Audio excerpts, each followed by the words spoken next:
Bulldozer নিয়ে যাওয়া এই পুরো বিষয়টি তারা মঞ্চায়ন করেছেন ফ্রান্সে, আমেরিকায় বসে, ফেসবুক লাইভে বসে, এবং আমরা ফোনে কথা বলতে দেখেছি যে কেন বুলডোজার আনতে দেরি হচ্ছে, কেন এখনো কেন বুলডোজার আসে নাই, বুলডোজার কলা বাগানে আটকা কেন, বুলডোজার কেন 32 নম্বরে নিয়ে যাওয়া হচ্ছে না। বোঝেন অবস্থা। পিনাকি ভট্টাচার্য, ইলিয়াস হোসেন এখন মানুষ পাচ্ছেন না যাদেরকে তিনি ফেসবুক লাইভে তারা এসে আহ্বান জানাতে পারে না। আপনারা কোথায়? আপনারা এসে আওয়ামী লীগের মিছিল ঠেকাচ্ছেন না কেন?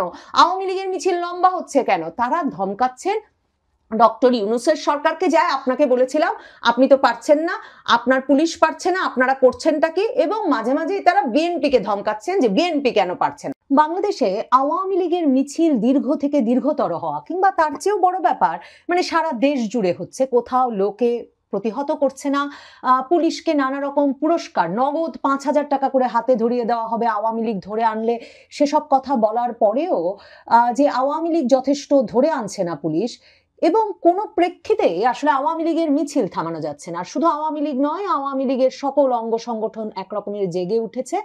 ডক্টর ইউনূসের সরকার এর সামনে অসহায়। এই বিষয়টি যে কতটা উদ্বিগ্ন এবং উদ্গ্রীব করে তুলেছে ডক্টর ইউনূস এবং তার পারিষদ বর্গকে সহ, আসলে আপনারা যারা রাজনীতিতে চরম আগ্রহ রাখেন এবং রাজনীতিকে নিবিড়ভাবে পর্যবেক্ষণ করেন, তারা সকলেই স্বীকার করবেন যে বাংলাদেশের রাজনীতির একটা মুখ্য চরিত্র, রাজনৈতিক কর্মকাণ্ডের, রাজনৈতিক বয়ানের মুখ্য চরিত্র হয়ে উঠেছিলেন যে তিনজন, বা উঠেছেন যে তিনজন, এখনো যারা মুখ্য চরিত্র, পিনাকি ভট্টাচার্য, ইলিয়াস হোসেন, ডক্টর কনক সারোয়ার। আমি যদি প্রধানত পিনাকি ভট্টাচার্য এবং ইলিয়াস হোসেনের কথাই বলি, তারা ভীষণভাবে উদ্বিগ্ন হয়ে পড়েছেন। এবং আপনারা লক্ষ্য করছেন কিনা, একটা সম্পূর্ণত একটা নতুন মেরুকরণের আভাস পাওয়া যাচ্ছে। পিনাকি ভট্টাচার্য দুদিন আগে এমন একটা ভিডিও তৈরি করেছেন, কন্টেন্ট তৈরি করেছেন, যেখানে তিনি সরাসরি বলেছেন যে আরেকটি অভ্যুত্থান আসন্ন, ছিটকে পড়বে ডক্টর ইউনূস সরকার। এবং খুবই আগ্রহোদ্দীপক, কৌতূহলোদ্দীপক, ইন্টারেস্টিং ঘটনা যেটা, সেটা হচ্ছে পিনাকি ভট্টাচার্যের স্ট্যাটাস থেকেই প্রথম দেখলাম যে তিনি এই ভিডিওটি আপলোড করার কিছুক্ষণের মধ্যেই বাংলাদেশে এই ভিডিওটি ব্লক করে দেওয়া হয়েছিল। পরে প্রধান উপদেষ্টার তথ্য প্রযুক্তি বিষয়ক বিশেষ সহকারী ফায়েজ তাইয়েব, তিনি নাকি পিনাকি ভট্টাচার্যকে ফোন করেই বলেছেন যে সরকারের উচ্চ পর্যায়ের নির্দেশে নয়, তবে ভিডিওটি ব্লক ছিল, ভিডিওটি আনব্লক করা হয়েছে। এবং পিনাকি ভট্টাচার্য শেষে লিখছেন যে কারা ব্লক করে থাকতে পারে সে নিয়েও তাদের দুজনের আলাপ হয়েছে। তো এমন নানা পক্ষ যখন সক্রিয় হয়ে উঠেছে, যারা পিনাকি ভট্টাচার্যের ভিডিও ডক্টর ইউনূসের আমলে ব্লক করে দিতে পারে, এবং পিনাকি ভট্টাচার্য বলছেন যেই কাজ শেখ হাসিনার আমলেও কখনো হয় নাই, করে দিতে পারে এমন কাজ পিনাকি ভট্টাচার্যকে, বা তিনি যে মতামত দিতে চাইছেন যে ইউনূস সরকার ছিটকে পড়বে, আরেকটা অভ্যুত্থান আসন্ন, এই কথাটি দমিয়ে রাখতে চায় বা এর প্রচার বন্ধ করতে চায়, এমন একটা পক্ষ যখন সক্রিয়, তখন সেটা কোন পক্ষ সেই নিয়ে যেমন কৌতূহল আসে, তেমনি কিন্তু এই কৌতূহলও কিছুতেই লুকিয়ে রাখা যায় না যে পিনাকি ভট্টাচার্যরা ঠিক কোন পরিস্থিতিতে এখন বলছেন ডক্টর ইউনূসের সরকার ছিটকে পড়বে, মানে ডক্টর ইউনূসের সরকারের দিন শেষ, নতুন অভ্যুত্থান, নতুন সরকার, নতুন বিকল্প। কে, কখন, কিভাবে, কোন অভ্যুত্থানের কথা বলছেন? পিনাকি ভট্টাচার্যের ওই ভিডিওটা যদি মনোযোগ দিয়ে দেখেন, এখনো যদি না দেখে থাকেন, তাহলে দেখবেন তিনি সরাসরি আসলে আওয়ামী লীগের এই যে মিছিল, এর ওপর ভিত্তি করেই কিন্তু এক রকমের তৈরি করেছেন এই ভিডিও। তিনি বলছেন এই যে এনসিপি বা জাতীয় নাগরিক পার্টি কিংবা আসিফ মাহফুজ সহ ছাত্র উপদেষ্টারা, ছাত্র নেতারা, যাদেরকে ছাত্রদের প্রতিনিধি ভাবা হয়েছিল, ডাকসু আর জাকসু নির্বাচনের পর বোঝা গেছে ছাত্ররা তাদেরকে প্রতিনিধি মনে করে না। বাগছাস মানে জাতীয় নাগরিক পার্টির ছাত্র উইং যে কটা ভোট পেয়েছে, তাতে এটা প্রমাণিত হয়ে গেছে যে ছাত্ররা আর এদেরকে তাদের প্রতিনিধি মনে করেন না। তার মানে এই যে আমরা ছাত্র জনতার সরকার বলছিলাম ডক্টর ইউনূসকে, পিনাকি ভট্টাচার্য বলছেন যে ডক্টর ইউনূস সরকারের আর কোনো বৈধতা বা অনুমোদন থাকে না, কারণ এই ছাত্ররাই তাকে বসিয়েছিল প্রধান উপদেষ্টা পদে, এবং তারাই ওয়াকারুজ্জামানের সঙ্গে মিলে এই পুরো উপদেষ্টা সরকার বা অন্তর্বর্তীকালীন সরকার তৈরি করেছে। ছাত্ররা এই কথা পরিষ্কার করে দিয়েছে যে তাদের প্রতিনিধি এই অন্তর্বর্তীকালীন সরকারও নয়, জাতীয় নাগরিক পার্টিও নয়, বাগছাসও নয়। ভাবুন তো পিনাকি ভট্টাচার্য বলছেন যে তার ফলে ডক্টর ইউনূস সরকারের আর কোনো ম্যান্ডেট থাকে না, কোনো বৈধতা থাকে না ছাত্র জনতার সরকার হিসেবে। কখন বলছেন পিনাকি ভট্টাচার্য? যখন কিন্তু জামায়াতে ইসলামীর তরফে ঐকমত্য কমিশনে দাঁড়িয়ে পরিষ্কার, মানে যে কথা মাসের পর মাস ধরে, 1 বছরের বেশি সময় ধরে আওয়ামী লীগ বলছে যে 106 নম্বর অনুচ্ছেদ অনুযায়ী যে সংবিধানের উপর ভিত্তি করে ডক্টর ইউনূসের সরকার গঠিত হয়েছে বলা হচ্ছে, এটা একটা ভুয়া কথা। কোন সংবিধানে 106 অনুচ্ছেদ ব্যবহার করে একটা অন্তর্বর্তীকালীন সরকার জন্ম দেওয়ার কোনো সুযোগ নাই।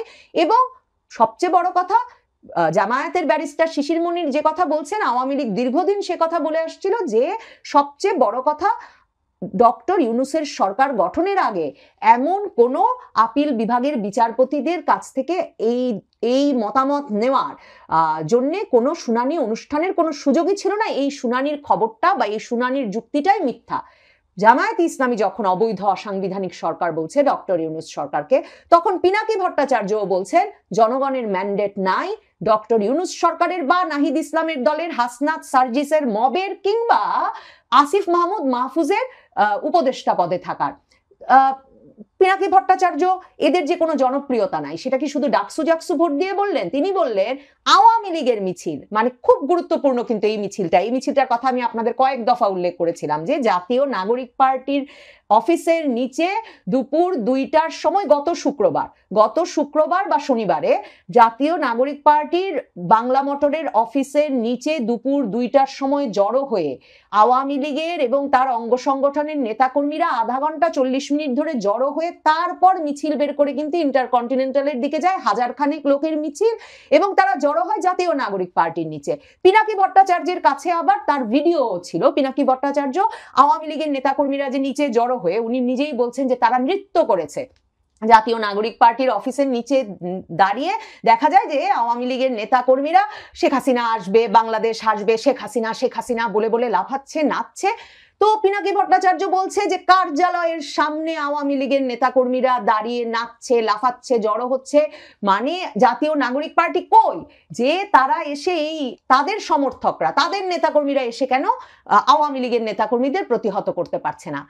পিনাকি ভট্টাচার্য, ইলিয়াস হোসেন, তারা তো নিয়মিত ডক্টর ইউনূসের সরকার এবং তার পুলিশ বাহিনী যে কোনো কাজে আসছে না আওয়ামী লীগের মিছিল ঠেকাতে, সে কথা নিয়মিত লিখছেন। মানে ইলিয়াস হোসেন কয়েক দফা এই নিয়ে স্ট্যাটাস দিয়েছেন যে এমনকি বগুড়ায় আওয়ামী লীগের মিছিল হয়ে গেছে, মশাল মিছিল হয়ে গেছে। তিনি বলেছেন যে ডক্টর ইউনূসের উপদেষ্টা, এমনকি আইজি, এরা সব আসছেন বিদেশ থেকে, এরা সব চলে যাবেন। কিন্তু যদি, আমাকে মার্জনা করবেন, আমি ইলিয়াস হোসেনের ভাষা বলছি, যে যদি জাউরা আওয়ামী লীগ আবার আসে তাহলে যে কি উপায় হবে দেশটার, এই কথা ভেবেই যাতে জামায়াতে ইসলামী, BNP, up party, Gono Odhikar পরিষদ, এনসিপি, এবি পার্টি, মানে যত দল আছে সবাইকে বলেছেন তারা যেন ঐক্যবদ্ধ থাকেন। মানে এই ইলিয়াস হোসেন, পিনাকি ভট্টাচার্য, তার মানে কি কোন রকম যে রাজপথে প্রতিরোধ গড়ে উঠছে না আওয়ামী লীগের মিছিলের বিরুদ্ধে, সেটাই কি তাদেরকে এই বিষয়টাতে নিশ্চিত করছে যে একরকম আওয়ামী লীগ ফিরে এসেছে, কিংবা আওয়ামী লীগ আরো জোরে সোরে ফিরে আসতে যাচ্ছে? এবং ডক্টর ইউনূসের পুলিশ বাহিনীর তো তাতে সাধ্য হবেই না এই আওয়ামী লীগকে ঠেকানোর, এবং শেষ পর্যন্ত রাজনৈতিক দলগুলো ঐক্যবদ্ধ পারবে কিনা সেটা নিয়েও তাদের ভেতরে সন্দেহ দেখা দিয়েছে। পিনাকি ভট্টাচার্য আরো গুরুত্বপূর্ণ যুক্তিসঙ্গত প্রশ্ন তুলেছেন। তিনি বলেছেন এই মাহফুজকে মাস্টার মাইন্ড বানায়, মাহফুজকে উপদেষ্টা বানিয়ে কি লাভ হয়েছে? দেখেন, উনি বলছেন যে লন্ডনে উনি ভিডিও দেখেছেন, সেটা বলেই উনি বিশ্লেষণ করছেন পিনাকি ভট্টাচার্য, যে লন্ডনে মাহফুজ আলমের গাড়ি বহর আটকাতে, মাহফুজ আলমকে অনুষ্ঠানে যোগ দিতে বাধা দিতে যেই আওয়ামী লীগের নেতাকর্মী সমর্থকেরা জড়ো হয়েছিলেন, উনি বলছেন উনি ভিডিওতে দেখেছেন এরা 30, 40, 50 জনের বেশি না।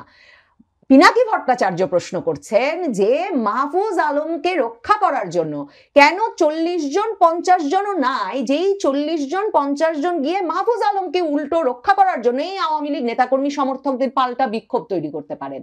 তার মানে এই যে ডক্টর ইউনূসরা যে ভীষণ মানে টেনশনে আছেন নিউ ইয়র্ক সফরটা নিয়ে, এই বিষয়টা নিয়ে তাদের যে টেনশন, উদ্বেগ, উদ্গ্রীব হয়ে আছেন যে তারা যে কেমন যায়, নিউ ইয়র্ক সফরটা, সেখানে গিয়ে অপমানিত হতে হয় কিনা, আওয়ামী লীগ নেতাকর্মী সমর্থকদের বিক্ষোভের মুখে পড়তে হয় কিনা, এই পুরো বিষয়টাই তাদের যে কোনো জনসমর্থন নাই, জনভিত্তি নাই, কোনো জনপ্রিয়তা নাই, যে তারা 40 জন প্রবাসী আওয়ামী লীগারের সামনে 40 জন প্রবাসী ইউনূস সমর্থক বা মাহফুজ সমর্থক দাঁড় করাবেন, সেটার প্রমাণ হয়ে দাঁড়াচ্ছে।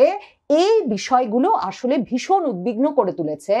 মানে এই গত কয়েক বছর ধরে হাসিনা বিরোধী বয়ান তৈরির যারা মূল কারিগর ছিলেন, সেই পিনাকি ভট্টাচার্য, ইলিয়াস হোসেনকেও, তারা দেখেন এই গত কয়েক বছরে এরা মূল ভূমিকা রেখেছেন কিন্তু শেখ হাসিনার সরকার, আওয়ামী লীগের সরকারের বিরুদ্ধে যে মানে একটা গণ অসন্তোষ তৈরির, সেই গণ অসন্তোষ তৈরিতে কিন্তু এই ব্যক্তিরা একটা মুখ্য ভূমিকা রেখেছেন। এখন তাদের প্রত্যাশা ছিল, তাদের ভাষায় জাউরা আওয়ামী লীগ যদি রাস্তায় নামে, জাউরা আওয়ামী লীগকে ঠেকাতে জনগণ প্রতিহত করবে। এখন তারা দেখছেন কোথাও জনগণ প্রতিহত করছে না। আওয়ামী লীগ জুম্মাবারেও, এমনকি মসজিদ থেকে দলে দলে বেরিয়ে প্রত্যেকটা জুম্মাবারে রাজধানীর বিভিন্ন জায়গায় তো মিছিল করছেই, সকালে করছে, জুম্মার নামাজের পরে করছে, যখন তখন যেখানে সেখানে মিছিলে জড়ো হয়ে যাচ্ছে। এমনকি এখন পুলিশকে নগদ নারায়ণ ধরিয়ে দেওয়া হয়েছে, 5,000 টাকা করে ইনাম আওয়ামী লীগ ধরে আনলেই। মিছিল থেকে ভিডিও বেরিয়েছে যে পুলিশ দৌড়াচ্ছে, কিন্তু আওয়ামী লীগ ধরে আনতে পারছে না। এবং পিনাকি ভট্টাচার্য, ইলিয়াস হোসেন কেন বাংলাদেশে রাজনীতি করেছেন, রাজনীতি বোঝেন, জানেন, যে কেউ বুঝতে পারেন যে মিছিলে যোগদানের জন্য মানে আওয়ামী লীগের এখন 500 টাকা করে দেওয়ার উপায় আছে কিনা সে তো ভিন্ন প্রশ্ন, 5,000 টাকা করে দেওয়ার উপায় কখনো কোনো রাজনৈতিক দলের থাকে না। তো সেই অবস্থায় কোন ব্যক্তি জানের ডর নিয়ে মিছিলে নেমে যাচ্ছেন এবং থামছেন না, যাদেরকে ধরার জন্য 5,000 টাকা পর্যন্ত সরকার পুরস্কার ঘোষণা করে দিয়েছে, সরকারের হাতে আর কোনো অস্ত্র নাই, তাহলে কি করবেন? দেখেন, পিনাকি ভট্টাচার্য বলেছেন তিনি কোনো দলের পক্ষে বা বিপক্ষে না, রাজনীতি একটা জার্নি, সবসময় এই দিকে মানে কোন দিকে কখন কে ঠিক কাজ করেন, কে ন্যায় করেন, বেঠিক করেন, মানে কোন দিকে রাজনৈতিক বয়ান হাজির করতে হয় সেটা বলা যায় না। কাজেই পিনাকি ভট্টাচার্য হয়তো সেই বদলটা টের পাচ্ছেন এবং বদলটা টের পেয়ে তিনি এক রকমের সেই বয়ানটাও হাজির করতে চাইছেন যে পরিবর্তন আসছে। কারণ অভ্যুত্থানটা কার মাধ্যমে হবে সেটা আমি এই 16, 17, 18 মিনিটের ভিডিওটা শুনে বুঝতে পারিনি। তার মানে কি পিনাকি ভট্টাচার্য মনে করছেন আওয়ামী লীগ অভ্যুত্থান ঘটাবে, মানে পরবর্তী অভ্যুত্থানকে আওয়ামী লীগের নেতৃত্বে হবে? কারণ তিনি বলছেন জামায়াতে ইসলামী, বিএনপি সবাই ভুল পথে আছে, বিএনপি তো কোনো রাজপথে ঠেকাতে পারছে না, জামায়াতে ইসলামী এখন কেন পিআর নিয়ে ব্যস্ত, উনার কথা যদি শুনতো তাহলে আনুপাতিক প্রতিনিধিত্ব নিয়ে রাস্তায় নামতো না, অন্য কিছু নিয়ে রাস্তায় নামতো, কি নিয়ে রাস্তায় নামতো কোনো দিক নির্দেশনা নেই। মনে করে দেখেন এই পিনাকি ভট্টাচার্য, এই ইলিয়াস হোসেন, তারা ফেসবুক লাইভে বসে থেকে 32 নাম্বার ভাঙার পুরো কার্যক্রমটা পরিচালনা করেছিলেন, তারা আহ্বান জানিয়েছিলেন, তারা দাবি করেছেন তখন ফেসবুক লাইভে এসে যে তাদের আহ্বানে শত শত ব্যক্তিরা গিয়ে, শত শত ছাত্র জনতা গিয়ে 32 নাম্বার ভেঙেছে। 5ই আগস্টে একবার ভেঙেছে, কিন্তু তাদের মূল ভেঙে গুড়িয়ে দেওয়া, বুলডোজার নিয়ে যাওয়া, এই পুরো বিষয়টি তারা মঞ্চায়ন করেছেন ফ্রান্সে, আমেরিকায় বসে, ফেসবুক লাইভে বসে। এবং আমরা ফোনে কথা বলতে দেখেছি যে কেন বুলডোজার আনতে দেরি হচ্ছে, কেন এখনো কেন বুলডোজার আসে নাই, বুলডোজার কলাবাগানে আটকা কেন, বুলডোজার কেন 32 নম্বরে নিয়ে যাওয়া হচ্ছে না। বোঝেন অবস্থা। পিনাকি ভট্টাচার্য, ইলিয়াস হোসেন এখন মানুষ পাচ্ছেন না যাদেরকে তিনি ফেসবুক লাইভে তারা এসে আহ্বান জানাতে পারে না, আপনারা কোথায়, আপনারা এসে আওয়ামী লীগের মিছিল ঠেকাচ্ছেন না কেন, আওয়ামী লীগের মিছিল লম্বা হচ্ছে কেন। তারা ধমকাচ্ছেন ডক্টর ইউনূসের সরকারকে, যায় আপনাকে বলেছিলাম আপনি তো পারছেন না, আপনার পুলিশ পারছে না, আপনারা করছেনটা কি। এবং মাঝে মাঝে তারা বিএনপিকে ধমকাচ্ছেন যে বিএনপি কেন পারছে না। কিন্তু যে কাজ তারা ফেব্রুয়ারি মাসে দাবি করেছেন যে তারা করতে পেরেছেন ফেসবুক লাইভে বসে, সে কাজ তারা এখন আর করতে পারছেন না। তারা উদাত্ত আহ্বান জনগণের প্রতি জানাতে পারছেন না যে আওয়ামী লীগের মিছিল প্রতিহত করো। তার মানে তারা বুঝে গেছেন যে খেলা বদলে গেছে, আওয়ামী লীগের মিছিলের পক্ষে জনতার সায় আছে, জনগণের সমর্থন আছে। এবং পিনাকি ভট্টাচার্য বলছেন আমাকে ভয় দেখাবেন না আওয়ামী লীগের মিছিল নিয়ে, আপনারা ভয় পেলে ভয় পেতে পারেন, আমাকে ভয় দেখাবেন না, কারণ আমি ভয় পেতে রাজি না, আমি জনগণের উপরে ভরসা রাখলাম। কারণ উনি তো ইনকিলাব জিন্দাবাদের পক্ষের লোক, উনি তো অবশ্যই জনগণের উপর ভরসা রাখবেন এবং উনি জানেন যে যেই জনগণ পুলিশ ভয় পায় না সেই জনগণকে উনি জানেন বামপন্থী রাজনীতি করে এসেছেন, ইনকিলাব জিন্দাবাদও এক মানে বামপন্থী রাজনীতি, ব্রিটিশ বিরোধী রাজনীতির ধারা থেকে যার জন্ম, সেই বামপন্থী ধারার রাজনীতি বলি, ইনকিলাবের কথাই বলি। ইনকিলাব, মুক্তি, স্বাধীনতা, সংগ্রাম কোনো কিছু সম্ভব হয় নাই কখনো যদি মানুষ পুলিশকে ভয় পেত।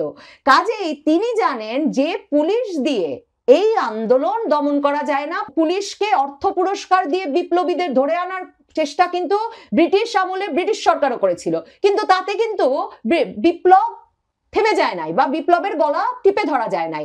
আর যেই আন্দোলনে জনগণের সমর্থন থাকে সেই আন্দোলন যে শুধু বেগবান হয়, সেই মিছিল যে শুধু দীর্ঘ হয়, আমার মনে হয় পিনাকি ভট্টাচার্যরা সে কথা বুঝতে পেরেই এখন পিনাকি ভট্টাচার্য বলছেন ডক্টর ইউনূস এবং তার উপদেষ্টা পরিষদের, আবার আমাকে ক্ষমা করবেন আমি ভদ্রভাবে বলার চেষ্টা করছি, তিনি বলেছেন ডক্টর ইউনূস এবং তার উপদেষ্টা পরিষদের পশ্চাৎ দেশের চামড়া থাকবে না।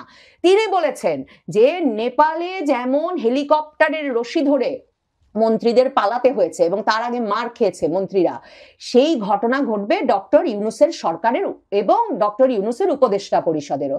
এই অবস্থায় তার মানে কি পিনাকি ভট্টাচার্য, ইলিয়াস হোসেন তারা বলতে চাইছেন ডক্টর ইউনূস সরকার পড়ে যাবে আর আওয়ামী লীগের অভ্যুত্থানের মাধ্যমে সত্যিকার অর্থে শেখ হাসিনার সরকার আসবে?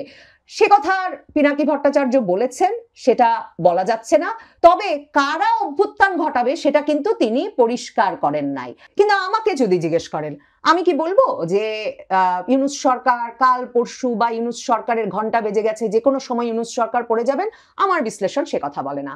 আমার মনে হয় এই যে সম্মিলিত ভয়, যেই সম্মিলিত ভয়ে ওই যে ডক্টর আসিফ নজরুল বলেন আওয়ামী লীগ যদি একবার আসে দোজখ বানিয়ে দেবে, যেই সম্মিলিত ভয়ে ইলিয়াস হোসেন লেখেন যে আওয়ামী লীগ যদি একবার আসে, এই জাউরারা যদি একবার আসে তাহলে কারো রক্ষা থাকবে না। এবং যেই সম্মিলিত ভয়ে ডক্টর কনক সারোয়ার ইউনূসকে প্রশ্ন করেন যে কোন কেউ যদি আপনার নির্বাচন ঠেকাতে চাইছে তাড়াতাড়ি বলুন, কেউ যদিটা কে? জুলাই আন্দোলনের পর আমরা পূর্ণ সমর্থন দিয়ে আপনাকে বসিয়েছি, কিন্তু কোন কেউ যদি আপনাকে নির্বাচন দেওয়া ঠেকাচ্ছে? আমার মনে হয় এই সম্মিলিত ভয়ে একদিকে যেমন ডক্টর ইউনূস সরকারের মেয়াদ দীর্ঘ থেকে দীর্ঘতর হবে, তেমনি দীর্ঘ থেকে দীর্ঘতর হতে থাকবে আওয়ামী লীগের মিছিল। পিনাকি ভট্টাচার্য, ইলিয়াস হোসেন, ডক্টর কনক সারোয়ার কিংবা রাজনৈতিক শক্তি BNP, Jamaate Islami, Jatiya Nagorik party, Aap party, AB party, Gono Odhikar পরিষদ, তাদের ভয়ও বাড়তে থাকবে। কারণ তারা যখন দেখবেন রাজপথে জনগণ প্রতিরোধ গড়ে তুলছে না, প্রতিহত করছে না আওয়ামী লীগের এই মিছিলকে, অন্যদিকে তারা যখন দেখবেন সরকারের অর্থ পুরস্কার দেওয়া সহ সকল প্রকার নিবর্তনমূলক পদ্ধতি ব্যবহৃত হয়ে যাওয়ার পরেও পুলিশ কিংবা সেনাবাহিনী দিয়ে আওয়ামী লীগ ঠেকিয়ে রাখা যাচ্ছে না, ভয় যত বাড়বে আমার বিশ্লেষণ বলে ডক্টর ইউনূসের সরকারের মেয়াদ তত বাড়বে। আর কৌতূহল থেকেই যায় পিনাকি ভট্টাচার্য কোন অভ্যুত্থান আসন্ন বলছেন, যে অভ্যুত্থান নাকি ডক্টর ইউনূসকে নামিয়ে ফেলবে। সেই অভ্যুত্থান কি আওয়ামী লীগের অভ্যুত্থান?